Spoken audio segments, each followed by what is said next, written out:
días. A nombre del doctor Raúl Contreras Bustamante, director de nuestra Facultad de Derecho, y del doctor Tito Armando Granados Carrión, jefe de nuestra división de Universidad Alerta, les damos la bienvenida a la presente conferencia que se titula Convenio de Alimentos, la cual será impartida por la licenciada Grisel Mancero Munguía. La maestra es licenciada en Derecho por la UNAM, especialista en Género y Derecho por el posgrado de Derecho y maestrante en Derecho Fiscal y Administrativo por el Centro Universitario de Estudios Jurídicos. Cuenta con un diplomado en Derecho Familiar por la Facultad de Derecho de la UNAM.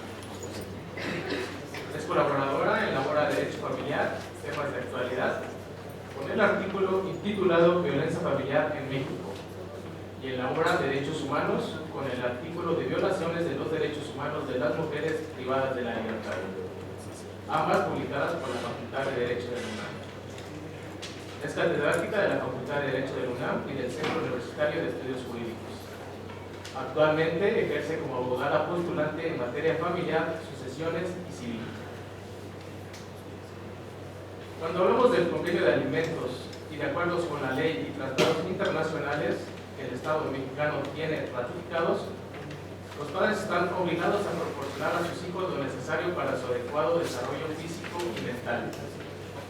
Este convenio se va a presentar en el momento que exista el rompimiento del vínculo matrimonial y la separación familiar por un divorcio. Esta obligación se formaliza mediante el establecimiento de una pensión alimenticia que comprenderá educación, vestido, habitación y atención médica.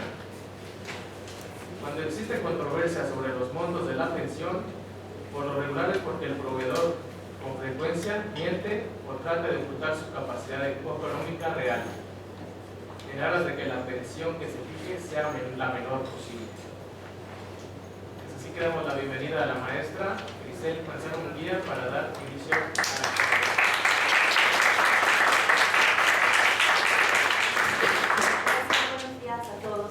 Gracias por estar aquí. Este es un tema sumamente importante que se vive todos los días en los juzgados familiares, donde lo más importante está en juego, que es el bienestar de los niños o de las niñas y de los adolescentes, los cuales vienen a terminar en un conflicto muy grave, pues muchas de las veces, así como lo dijeron en la síntesis, la controversia inicia cuando el proveedor inicia una lucha para no demostrar realmente la cantidad de dinero que él tiene o los bienes que él tiene. Primeramente vamos a ver qué son los alimentos. ¿Sí? Y los alimentos, bueno, pues es un derecho, es una prerrogativa que se deriva de las relaciones familiares que van a deslindarse en el parentesco, ya sea de consanguinidad, de afinidad y de civil. ¿Quiénes son las personas que se derivan del parentesco de consanguinidad? Vendrían siendo los hijos, ¿verdad?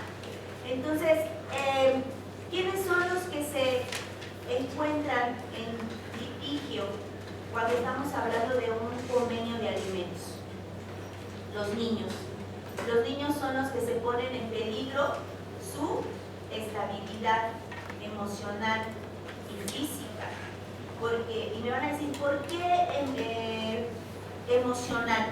Primeramente porque se está rompiendo ¿qué? Su familia, su centro. Y muchas de las veces dicen que ellos son los culpables de este rompimiento. Y no es así. Y los cuales van a ser, yo les digo que son el botín de la guerra, ¿no? Los que se empiezan a conflictuar. ¿Quieres ver a tu hijo? Vas a dar tanto. Y aunque lo vea, aunque no lo vea, la señora sigue exigiendo prestaciones para un bienestar de los niños. Entonces aquí empieza una controversia y aquí empieza realmente el problema de la cuestión del convenio de alimentos. El derecho a la alimentación es un derecho incluyente. ¿Qué quiere decir incluyente? ¿Quién va a necesitar el alimento en una controversia? Los niños, ¿verdad? Aunque nuestro Código Civil nos dice que son recíprocos. ¿Qué quiere decir esto? Que primero se los damos a nuestros hijos y después nuestros hijos nos los van a devolver a nosotros. En otra escuela donde doy clases les decía a mis alumnos donde imparto derecho familiar que los alimentos son recíprocos, pero que son una inversión, ¿no? Que esa inversión no tiene final, porque inclusive cuando ya están grandes, adultos, luego hay que resolverles los problemas a nuestros hijos.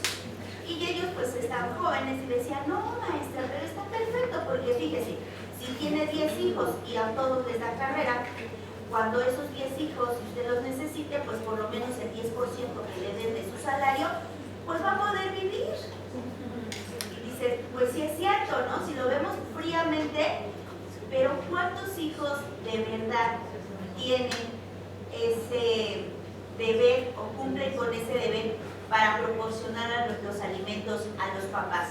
Muchas de las veces los mismos hijos despojan a los papás de sus bienes, ¿sí? Entonces, pues eso es así algo que puede pasar, algo que no puede pasar. Pero en este momento que nos toca a nosotros dirimir este convenio, pues ¿quiénes son los que estamos obligados a dar los alimentos? Los papás. Y muchas de las veces son los padres los que van a dar la pensión alimenticia.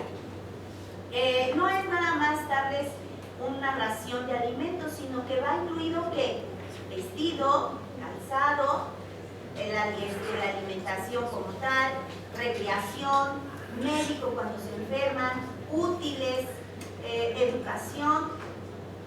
No vamos lejos. ¿Cuántas semanas tienen que entrar los chicos a la primaria, a la secundaria, a la preparatoria?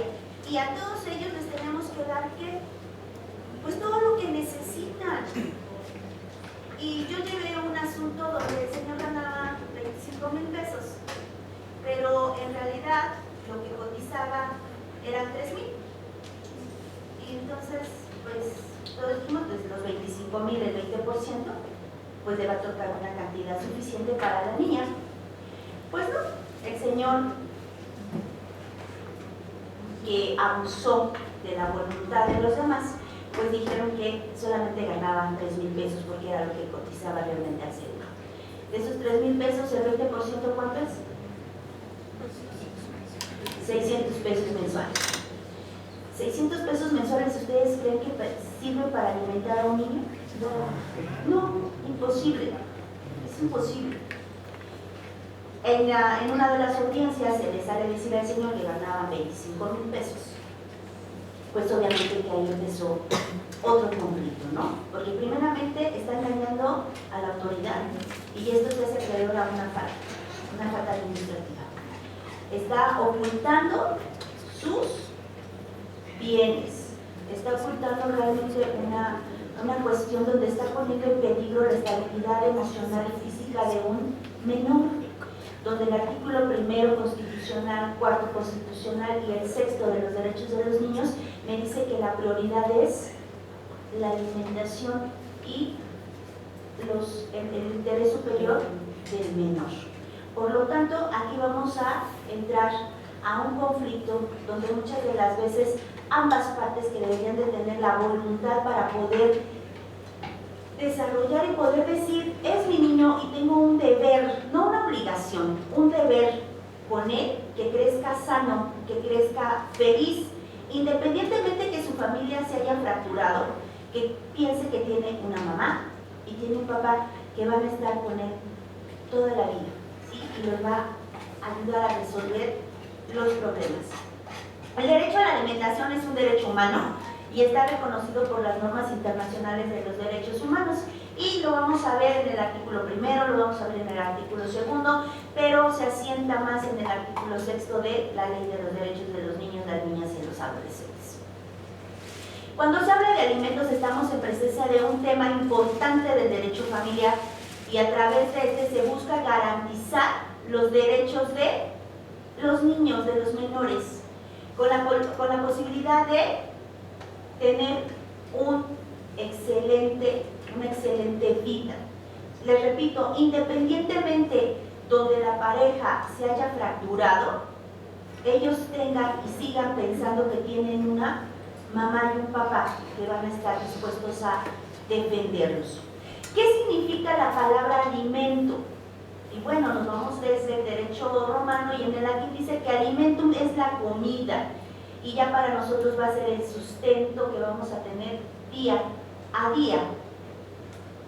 ¿Cuáles van a ser los atributos esenciales de los alimentos? Bueno, pues van a tener que ser satisfactorios, es un derecho y es un vínculo que va a reconocer la ley y que este vínculo reconocido por la ley va a tener una sanción y esta sanción ¿en dónde se va a terminar?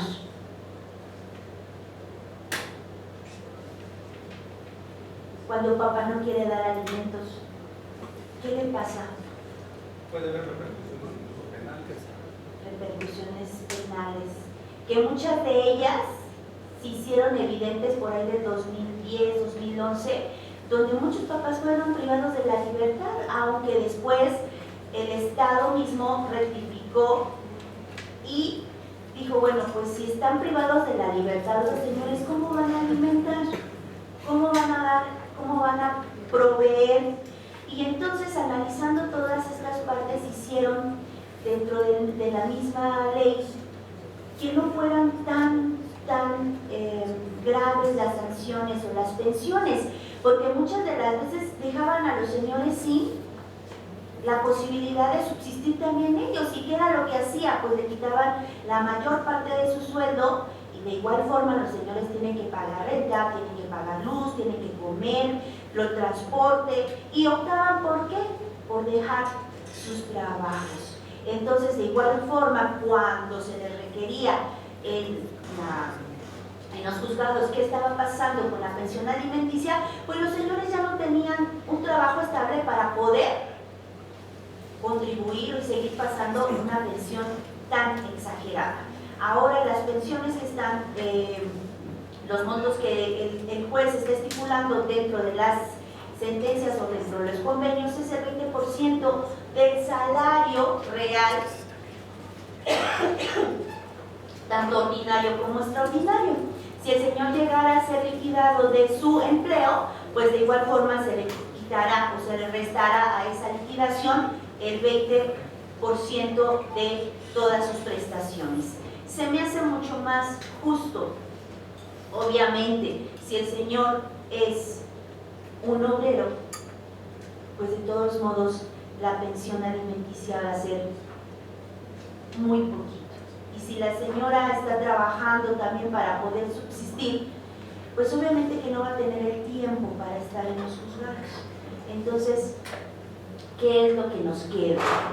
¿Qué es lo que nos queda a las partes? Pues empezar a acordar, a convenir, a realmente hacer un convenio. ¿Cómo? Pues platicando ambas partes y poder dirimir que efectivamente me vas a dar 200 pesos, pero esos 200 pesos no me van a alcanzar para poderle dar a los niños la leche, el pan, el cuaderno, el lápiz, los zapatos, si se enferma, la medicina. Obviamente eso es imposible poder resolver los problemas que tienen los menores. ¿Qué es lo que vamos a hacer? Bueno, pues ahorita lo vamos a ver en el convenio. La obligación alimentaria es necesario que uno de los sujetos de la relación jurídica esté en condiciones de... Perdón, profesor. En el Estado de México está establecido un parámetro del 40%, porque ahorita nos enfocamos a la Ciudad de México, pareciera que pues está atractiva en un momento dado para los deudores alimentarios, pero en el Estado sí definitivamente está arriba, está en el 40%. Recordemos que no todas las legislaciones están acorde, ¿no? Entonces, bueno, aquí en la Ciudad de México, pues al ver que había tanta evasión del pago de pensión y que pues realmente estaban los menores en un estado de defensión, pues otorgaron la cantidad del 20%. ¿Para qué? Pues para que se viera atractivo y cumplieran con la obligación. Muchas mujeres que me he encontrado me dicen, es que ¿para qué vamos a perder tanto tiempo al juzgado? Si tenemos un juzgado, un abogado de oficio, muchas de las veces ellos son los que nos humillan. Y apenas me encontré con una señora que le estoy llevando su asunto de cobrar de pensiones retroactivas. Me decía, es que a mí el abogado de oficio, el primero que tuve, donde yo no sabía ni qué era, cómo se manejaban los juzgados, donde uno está educado de cierta forma, donde nos dicen tú eres mujer y tú puedes con todo, tú lo puedes lograr, y llega uno a un lugar donde se supone que le imparten justicia y donde es maltratado, pues no le quedan a uno las ganas de regresar.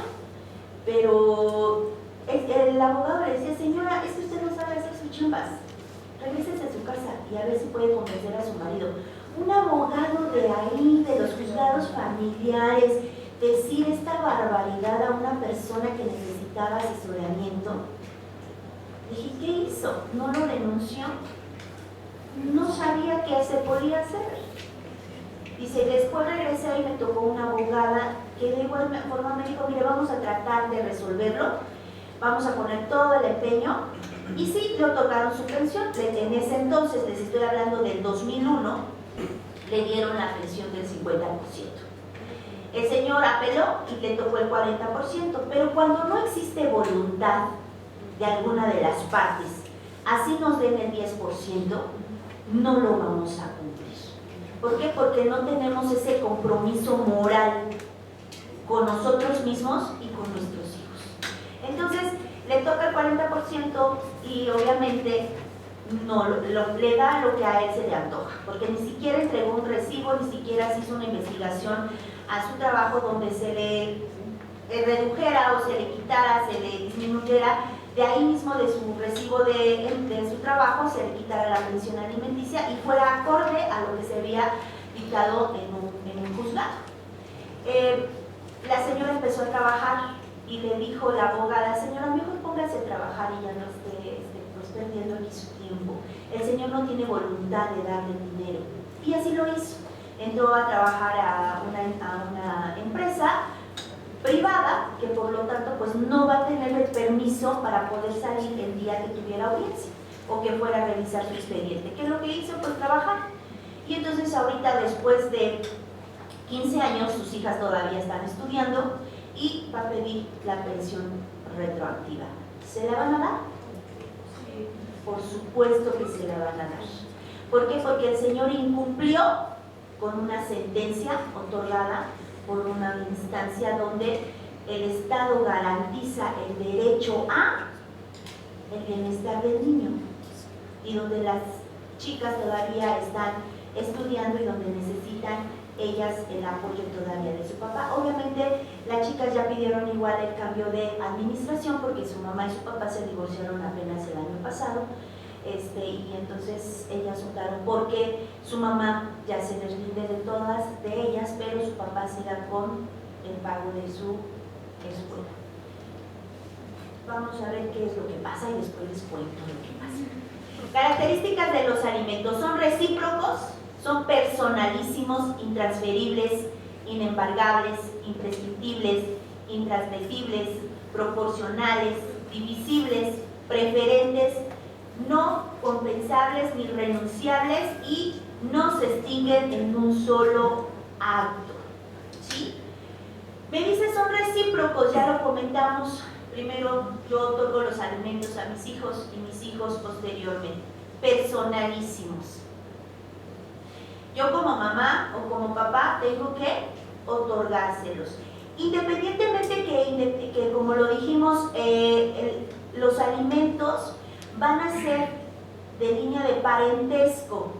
Si mamá y papá no tuvieran los medios o los recursos para poder alimentar a ese pequeño o a esos pequeños, ¿quiénes les corresponde otorgar los alimentos? A los abuelos. Vamos a empezar por línea de parentesco, que serían los abuelos, por línea paterna primeramente y después por línea materna, y así los tíos hasta el 4º grado. Y ellos tendrían el deber de proporcionarles alimentos si en algún dado caso los papás no pudieran o por alguna razón ya no existieran. Ellos son los que están obligados a proporcionar los alimentos. Son intransferibles. ¿Qué quiere decir eso? No se lo es, la obligación es mía hacia mi descendencia. Inembargables. Pues que primero están los alimentos, inclusive si hubiera en el testamento marcado que se divide todo el patrimonio familiar y de repente surgiera un niño que no está dentro del matrimonio, ¿qué es lo que va a pasar? Se contempla también al niño. Se detiene el proceso, se acredita la personalidad del niño y inmediatamente se le van a proporcionar sus alimentos, ¿no? Porque estos no pueden dejarse a un lado, sino tienen que estar incluidos inmediatamente, porque pues un niño come todos los días, ¿no? Como un pajarito, todo el día y cada ratito. Son intransgresibles, son proporcionales. ¿Proporcionales a qué? A lo que estamos ganando, a lo que en ese momento histórico estamos percibiendo en nuestro trabajo. ¿Que no tenemos trabajo? ¿Cómo vamos a garantizar? Tenemos la voluntad, pero yo me presento, o en este momento sí tengo trabajo, pero mañana ya no tengo el trabajo y con qué voy a garantizar para que me permitan seguir viendo a mi niño o a mi niña. Porque desafortunadamente esto lo hacemos como un negocio. Si no tienes dinero, no ves a los niños. ¿Sí? Entonces, ¿qué tendríamos que hacer si por X o Y razón nos quedamos sin trabajo? Bueno, habría que ver si en algún momento hubo una liquidación y obviamente se tiene que hacer la retención que en un momento estuvo ordenada por el juez. Con ese en lo que busca trabajo. En lo que busca, pero si no encontramos rápidamente.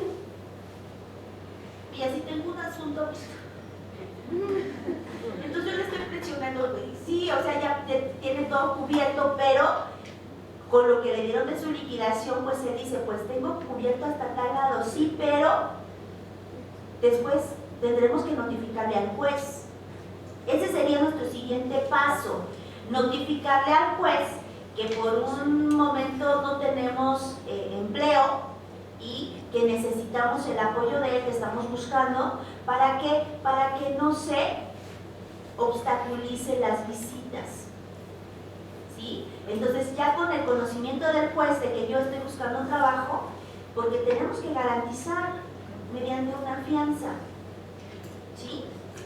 O con algún bien inmueble o mueble que me permita en este ínter de que yo encuentro trabajo, pues tener yo a mis hijos o a mi hija o a mi hijo los días de visita correspondientes.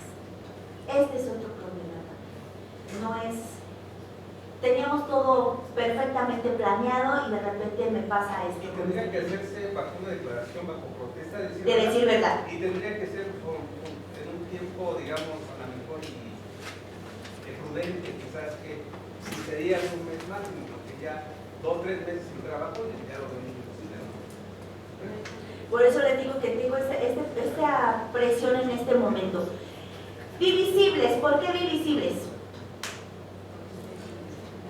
¿Por qué? Si es uno, pues qué padre, ¿no? Pero si son 10, como decían mis alumnos, para darle alimentos a 10, pues está un poquito complicado, ¿no?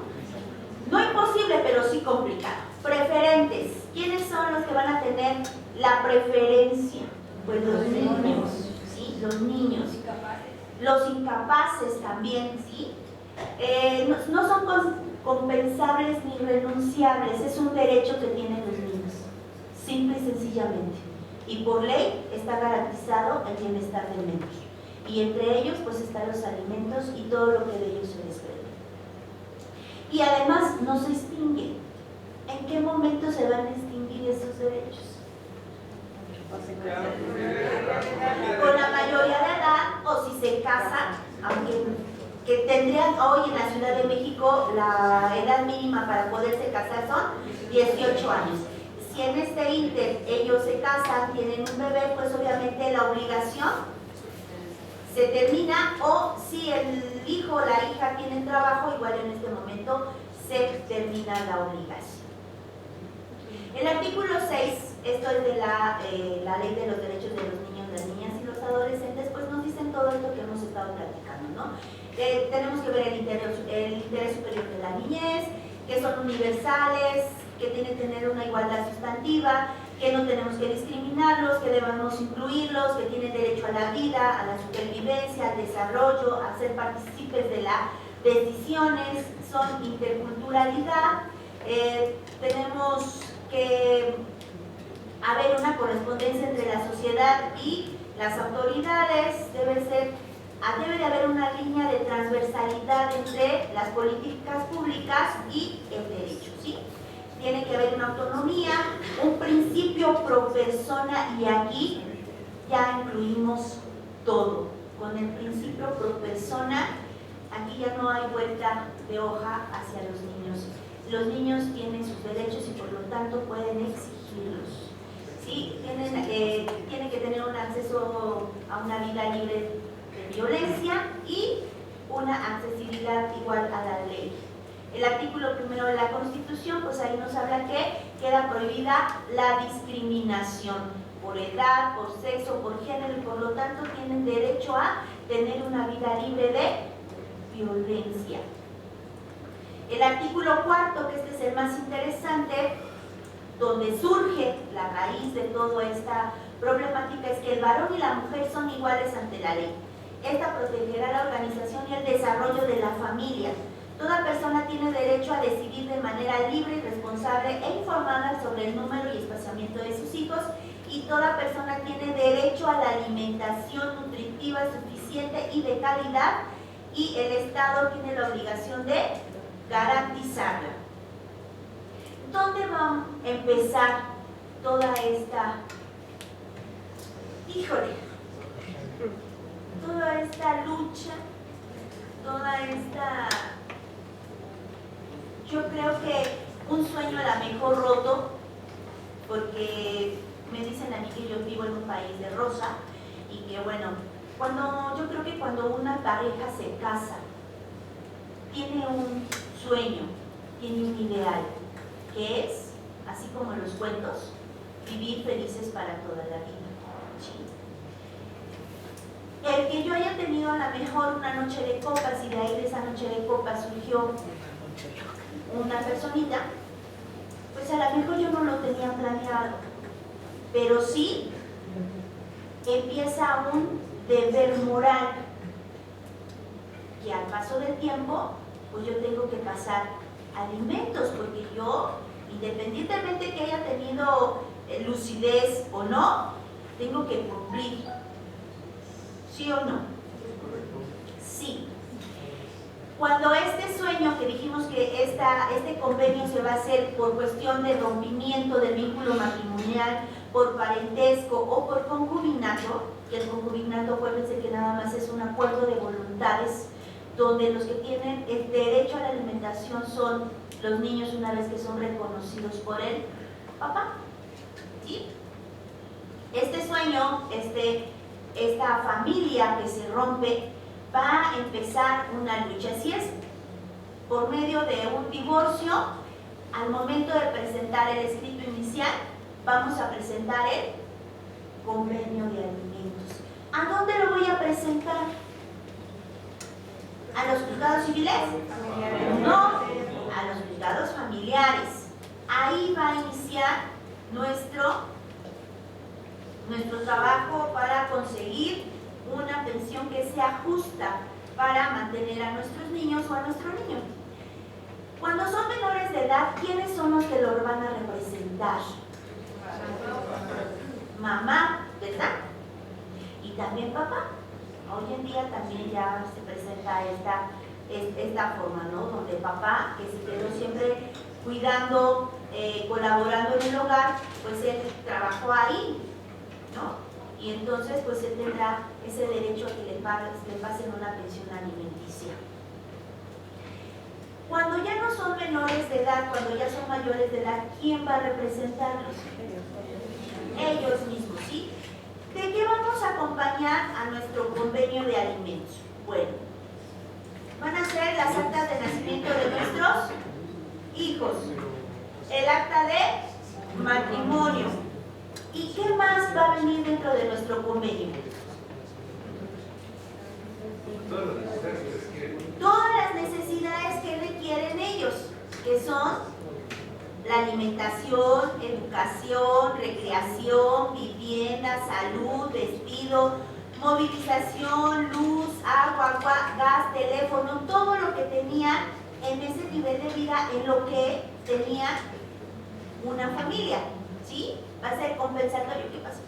En el caso de que las partes negocien como un convenio extrajudicial de que, bueno, yo ya no te voy a pedir alimentos, ¿puede entrar como el Ministerio Público o el DIF a defender como los intereses del niño? Pero ¿quién va a representar al niño? Por eso digo, sería, no sé quién. Lo que pasa es que cuando tú haces un convenio con tu pareja, tú lo puedes negociar y es mucho mejor. ¿Por qué? Porque no hay ningún tipo de conflicto. Tú y yo y estamos negociando, bueno, pues es que voy a necesitar para esto, para esto, para esto. Sí, pero fíjate que yo te puedo dar esto, esto y esto y esto, y lo compensamos con esto, ¿sí? Porque a lo mejor se lo puede dar en dinero y compensarlo en especie, ¿sí? Si el niño necesita zapatos, ¿sabes qué? Pues la niña o el niño necesitan zapatos, necesito que les traiga zapatos, o él simplemente con el hecho de verlos cuando tiene la visita, ver qué es lo que le falta a los niños y comprarlo. Esto sería lo más factible y mejor porque hay un acuerdo entre las partes. Cuando ya entramos terceros como los abogados, ahí sí no vemos el interés de la familia o de nuestro cliente, vemos nuestro interés, porque entre más largo el asunto, más gano, ¿sí? Y donde a lo mejor solamente necesitaban ellos en ese momento hablar, ya que todo está tranquilo, ya que está calmado, ya que lo analizamos, ya que vimos todo el parámetro, a lo mejor ahora sí, pero necesito esto y esto y esto. Y ahí mismo en la audiencia se puede decir, sí, mire, la pensión va a quedar en tanto, pero el señor me va a ayudar con el 50% de los gastos cuando el niño se enferme, cuando el niño entre a la escuela, uniformes, útiles y todo lo que vayamos necesitando, él tendrá que poner su 50% para que esto resulte. Pero hay veces que no es así. Hay veces que nosotros mismos incitamos a que ese arreglo se haga una revolución cuando simplemente teníamos que negociar y pactar. Nada más. Por eso muchas de las veces cuando están con los mediadores o los conciliadores, a los abogados nos dicen, por favor, es entre las partes solamente. Ustedes lo único que hacen es conflictuar. Y no vino mi amiga que ha sido jueza y intermediadora para negociar esta parte, porque ella es así. Abogados, ustedes para allá, las partes son las que van a negociar. Porque ahí en ese momento se pueden dirimir muchas cosas que nosotros, en vez de dirimir, hacemos más grandes, ¿sí? Entonces, esta parte de hacer un convenio así tranquilamente entre los dos, obviamente para que tenga esa validez, pues sí tenemos que llevarlo al juzgado para que el señor realmente se comprometa y la señora también se comprometa a cumplir con el convenio establecido. ¿Ok? Bueno, sobre la capacidad económica y patrimonial, el demandado tendrá que entregar cuánto gana, si tiene honorarios, si tiene un patrimonio, pues obviamente cuando se va a llevar a cabo un divorcio, ¿qué es lo primero que se va a disolver? Y la sociedad, si se casaron por sociedad conyugal, eso es lo que se va a romper y también se va a pactar. ¿Sí? Porque acuérdense que si es sociedad conyugal me toca el 50 y el 50. Entonces el señor puede decir, bueno, pues que se quede todo en la casa, yo lo único que me llevo son mis cosas personales y todo lo demás se queda para beneficio de mis niños. Y ahí no hay tampoco controversia. La controversia existe cuando hubiera un patrimonio muy grande. Entonces es cuando va a empezar el problema porque hay que liquidarla. Y de todo lo que se liquide, el 50% es para ambos. Y aquí sí, si se llega a ocultar las fuentes de ingresos o se presentan falsos, habrá sanciones administrativas y hasta penales. Y bueno, aquí tengo una duda. Por lo general, la mayoría de las empresas dan de alta al trabajador hombres utilizan, bueno, hombres y mujeres, ¿verdad? Utilizan esto para no parar una pensionada. ¿Qué claves o cómo podríamos demostrar, según su experiencia, que la persona que debe alimentos gana cierta cantidad? Porque tenemos que acreditarlo. Es lo que les comentaba al principio. Esta persona efectivamente tenía cotizado al seguro 3,000 pesos y ganaba 22 por fuera. El problema de hoy en día con las empresas es que son outsourcing. ¿A quién le vamos a reclamar si no tenemos un patrón cierto? Tendría que ser ahí la voluntad nuevamente del Señor para poder entregar realmente qué cantidad de honorarios él percibe reales para poder llevar a cabo esta disminución o este cobro de pensión. Porque inclusive si nosotros mandamos escritos al banco, al registro público de la propiedad, a todas las empresas, ellos van a declarar que no pertenecen. Entonces, es un conflicto y muy grave en este momento que se presenta, porque efectivamente los señores no declaran realmente la verdad y solamente se va con el porcentaje que tienen por el seguro social. Entonces ahí sí tendríamos que ser muy cuidadosos y negociar para que el señor se obligue y diga, bueno, ok, te voy a dar 5,000 mensuales y ya no hay más, porque eso es lo que te corresponde. De 25,000, el 20% ¿cuánto es? 5,000 pesos. 5,000 pesos son. Y no hay más, ¿sí? Porque si no existe la voluntad, no podemos hacer nada. Y repito, si lo hacemos con controversia, ya algo bastante peleado, pues vamos a salir perdiendo, porque realmente no nos va a querer dar nada. Y más si el Señor ya tiene otra relación. Ahí es donde entra otro conflicto. Tenemos dentro de los requisitos para poder contraer matrimonio, tenemos que entregar 2 documentos sumamente importantes. Uno, la soltería, acreditar que efectivamente somos solteros, o el acta de divorcio, bueno, de matrimonio con la mención que están divorciados, la de viudez, el acta de defunción, y otra cuestión que es sumamente importante, la de deudores morosos. ¿Sí? Hay una página donde ustedes ingresan el nombre, y si ustedes son deudores alimentarios, pues inmediatamente sale el documento que son deudores. ¿Y esto para qué nos va a servir? La próxima pareja sabrá que el señor no cumple y que ella está aceptando una situación donde puede pasarle lo mismo y no va a tener excusa para decir que no lo sabía. Con este documento, que es uno de los requisitos para poder contraer matrimonio, pues se queda ahí como que una prevención a la nueva pareja, por si se quiere arriesgar o no. ¿Ok?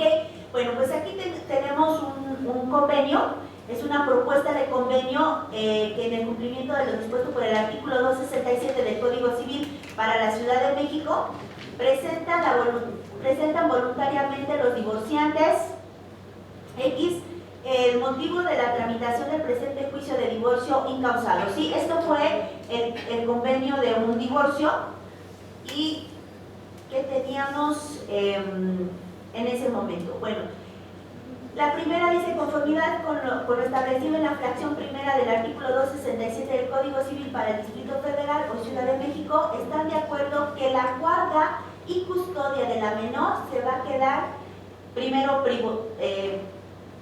provisional y después definitiva con la mamá, ¿sí? Ahí no había ningún problema.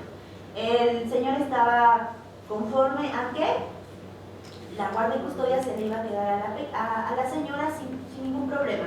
Obviamente que la patria potestad pues va a ser de ambos.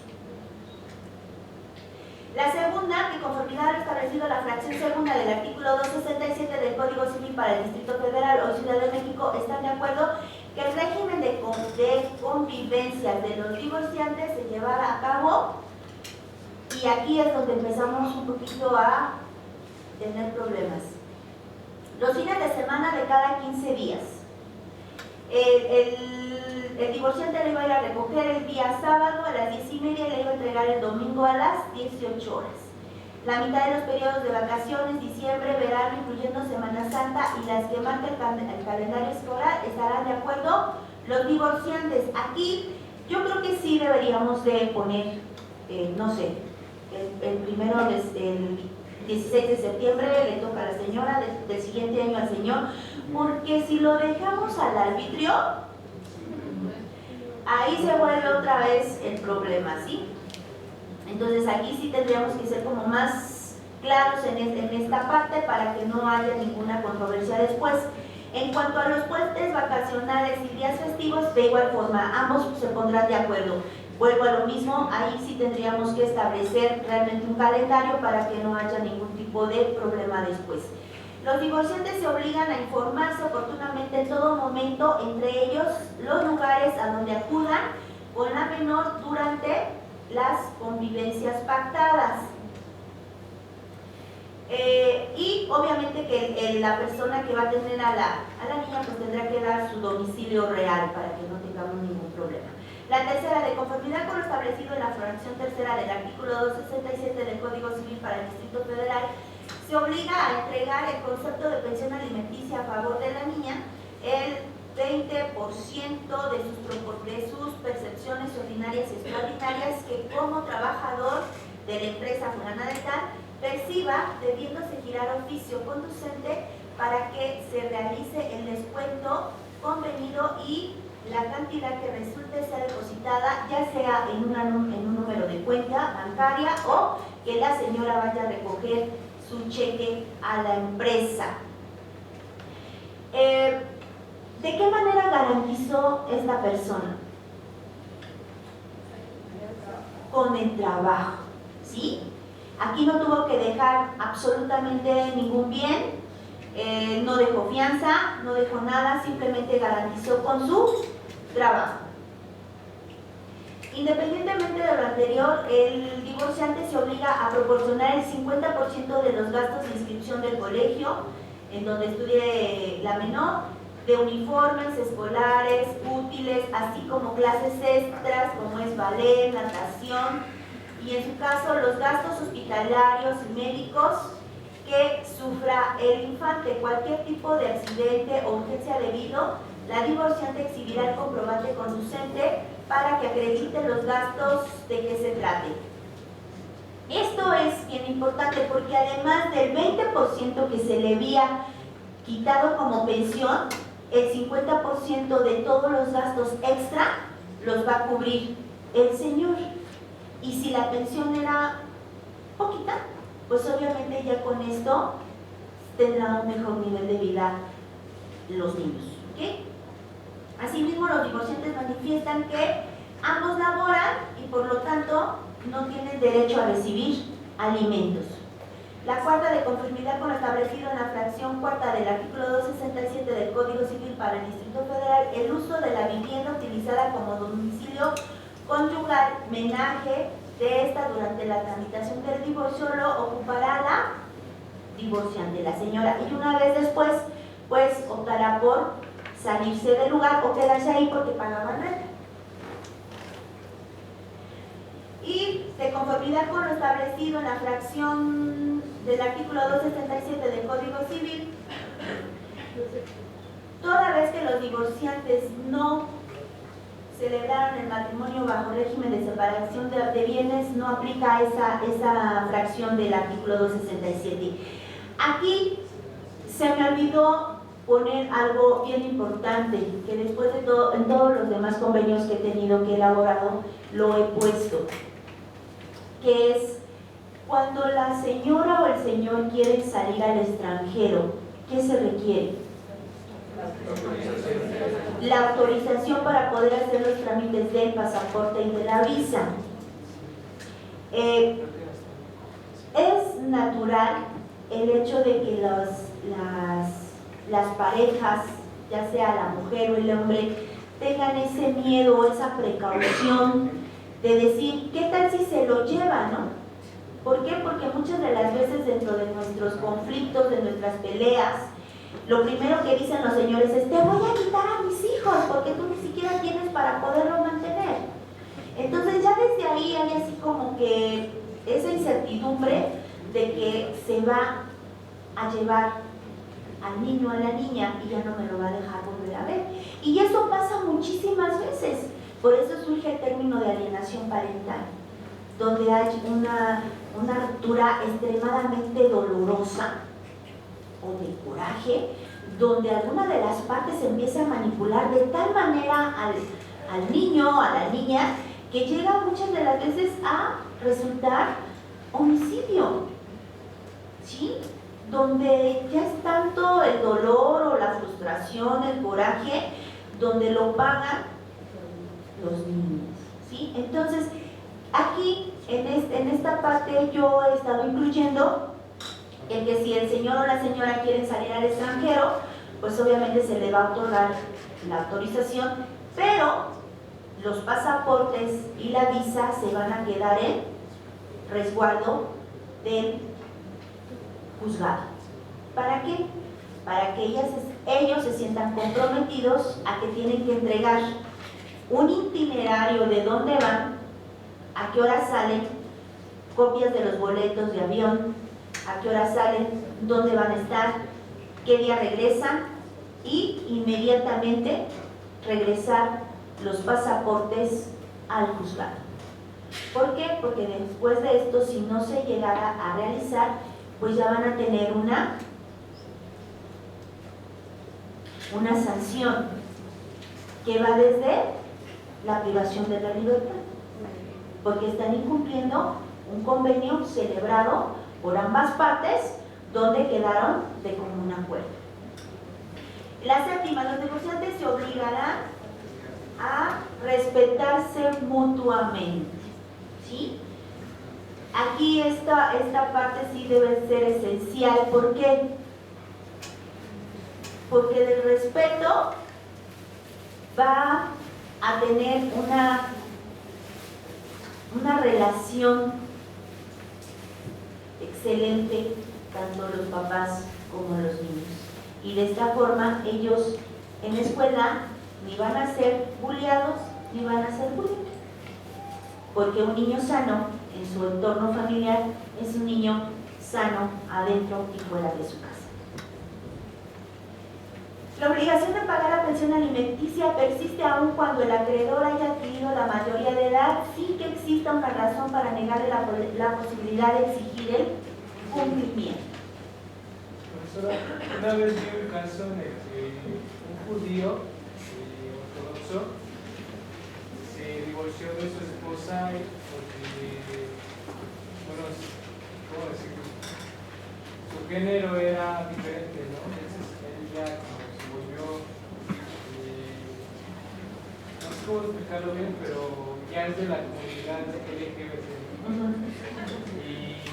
Y su esposa argumentaba que no quería darle la custodia, no quería prestarle al niño para las visitas porque él iba a tener como mucha exclusión en su grupo religioso en el que estaba. Entonces, eso también se puede negociar en una cláusula, pero sin violar los derechos del niño. Si desde el primer momento dijimos que el artículo primero constitucional nos dice que queda fuera, pero nosotros los mexicanos, porque recordemos que en cada estado y en cada país las leyes son totalmente diferentes.